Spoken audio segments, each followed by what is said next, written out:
Bonsoir à toi mon frère, bonsoir à toi ma sœur, j'espère que tu vas bien. Aujourd'hui, je vais faire une vidéo qui va t'expliquer les raisons pour lesquelles tu as l'impression que je parle durement des Africains à chaque fois que je prends la parole sur ma page de Canadien de Montréal. Ok? Parce que je me rends compte qu'il y a certains messages qui reviennent, et c'est pas très souvent le cas, mais c'est très peu de gens qui le disent, mais ça m'intéresse quand même quand ils disent que je fais ce qu'on appelle le black bashing. Ça veut dire que je parle mal des Africains, je parle mal des Noirs et tout. Donc, ça veut dire que je ne valorise pas les Noirs. Je ne veux pas juste montrer le bon côté des Noirs. Pourquoi je vois toujours le côté sombre des Noirs? Généralement, c'est ça qui apparaît. Et c'est la raison pour laquelle je fais cette vidéo aujourd'hui. OK? Et comme vous avez vu le titre, c'est intitulé « Voici pourquoi je parle souvent durement des Africains au Canada. » Parce que moi, je réside au Canada. OK?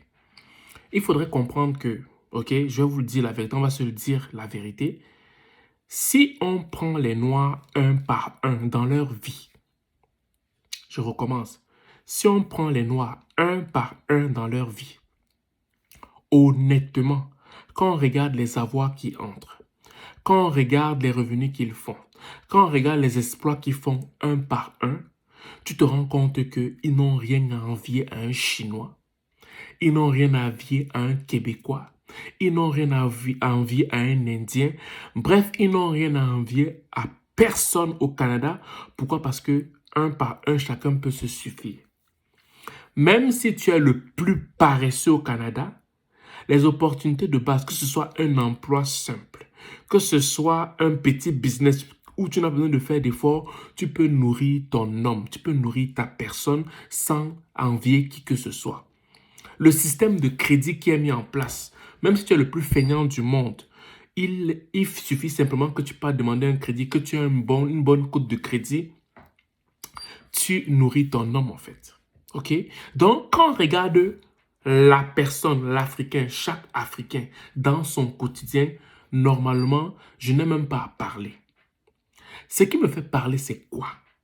C'est que l'Africain, quand on commence à le regarder en groupe, c'est là où il y a le problème parce que la notion de groupe, c'est là où l'Africain pêche. Pourquoi?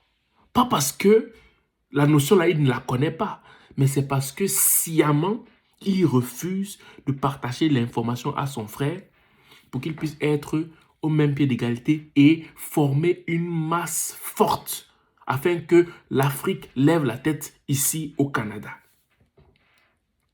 C'est ça mon problème.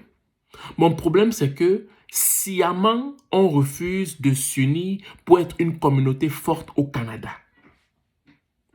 Quand tu vois les Chinois agir ici, quand tu vois les Européens agir ici, quand tu vois les Indiens agir ici, leur façon d'agir, ce n'est pas parce qu'ils sont plus forts, ce n'est pas parce qu'ils sont plus intelligents, ce n'est pas parce qu'ils ont plus d'argent que les Africains.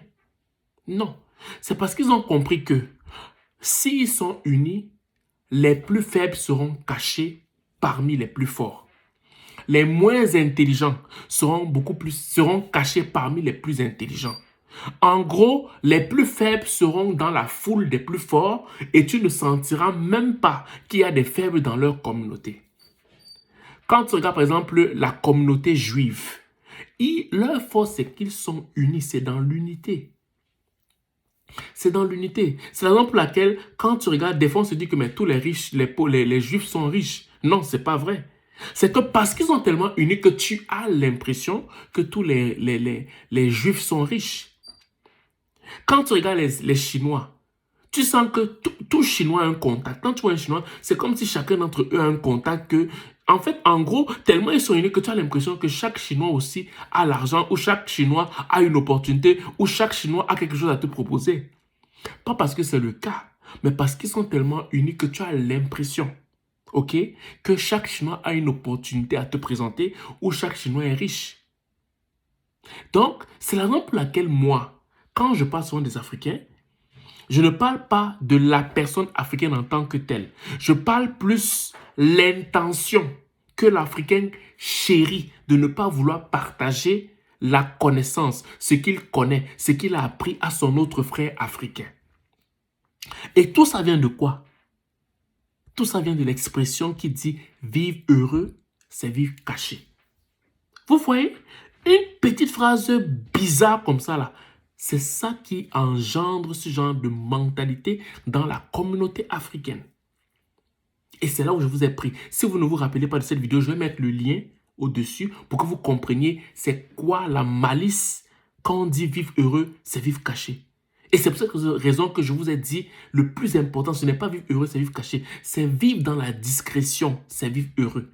Ou en d'autres termes, vivre heureux, c'est vivre dans la discrétion. Parce que quand tu regardes la définition de vivre caché, ou bien de caché ou cachotterie, et que tu regardes la définition de discrétion, tu vas voir, tu vas te mettre les mains sur la tête. Parce que beaucoup d'Africains prennent les définitions de la discrétion et associent ça à la cachotterie. Non, c'est pas vrai.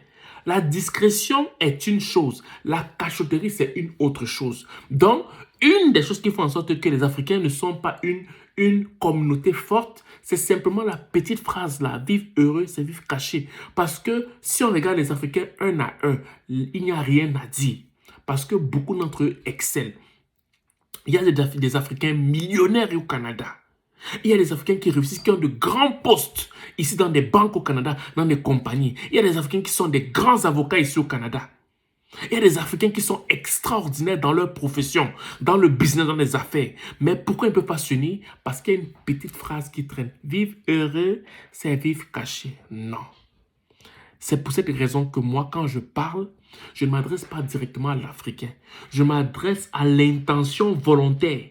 Je ne vais pas vouloir partager le savoir à son frère. Excusez-moi. Je m'adresse à l'intention volontaire de cacher l'information afin qu'il sente qu'il est au-dessus de son frère. C'est à ça que moi je m'adresse. Donc mon frère, si toi tu es dans ce domaine, il faut que tu comprennes une chose. Que tant que on ne sera pas unis, on ne peut pas avancer. Un royaume qui est divisé en lui-même ne peut pas régner.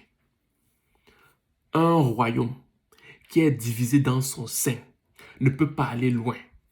C'est la raison pour laquelle les Occidentaux, comment ça se fait qu'ils se construisent? C'est pas parce qu'ils sont mieux que les Africains. Les Occidentaux se construisent, pourquoi bien avancent? Pourquoi? Parce que malgré leurs différends, malgré leur incompréhension entre eux, ils décident quand même que pour le bien de leur nation, pour le bien de leur communauté, ils vont quand même avancer ensemble. Et après, ils vont régler leurs différends plus tard. Ou bien quand les différences se présentent, qu'est-ce qu'ils vont faire? Ils vont faire vraiment la part des choses. On va régler les différends après. Et après, on va régler pour les biens communs de la communauté. On va faire ça d'une part. Les problèmes, on va les faire aussi d'autre part. Raison pour laquelle tu vas par exemple voir ici là, des Québécois.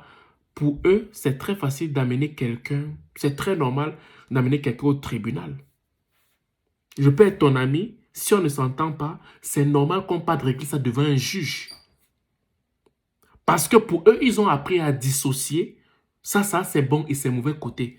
Nos problèmes et l'avancement de notre communauté. Donc moi, je peux bien t'amener au tribunal. Le tribunal dit que tu dois me dédommager de 20 000, 30 000 dollars. Ok, on a des problèmes dans la vie de tous les jours, on ne se parle pas. Mais quand il s'agit d'aller travailler pour le bien-être de notre pays, pour l'avancement de notre pays, pour que notre PIB soit beaucoup plus puissant, on va marcher ensemble. Mais nous, on n'est pas dans ce niveau-là. S'il faut qu'on gâte tout, on va tout gâter. Même le minimum, on va tout gâter parce que moi, je veux qu'on me reconnaisse seul. Et c'est à ça que je m'attaque et non à la personne africaine. Donc, j'espère que ce message va te faire comprendre c'est quoi le cri de mon cœur. L'union fait la force, mes frères africains. L'union fait la force. Un peuple qui est divisé en lui-même ne peut pas avancer. On va rester comme ça là 100 ans, 1000 ans. On va tout tourner en rond. Bien au contraire, on va même encore beaucoup plus se haïr. Donc, mon frère, si tu écoutes cette vidéo, je t'en supplie. Je n'ai pas seulement besoin de tes likes, j'ai besoin que tu partages cette vidéo au maximum. Et si tu es intéressé à faire une consultation, ok? Si tu es intéressé à venir au Canada, Tu vas voir le lien aussi au-dessus pour faire ta consultation avec une consultante en immigration expérimentée. Et je vais aussi être là pour assister à ta consultation si tu veux avoir du soutien. Et si tu as peur de quoi que ce soit, je serai là aussi avec toi. Donc, c'est ce que je voulais te dire ce soir. Sur ce, passe une excellente soirée et on se voit pour la prochaine vidéo. Ciao.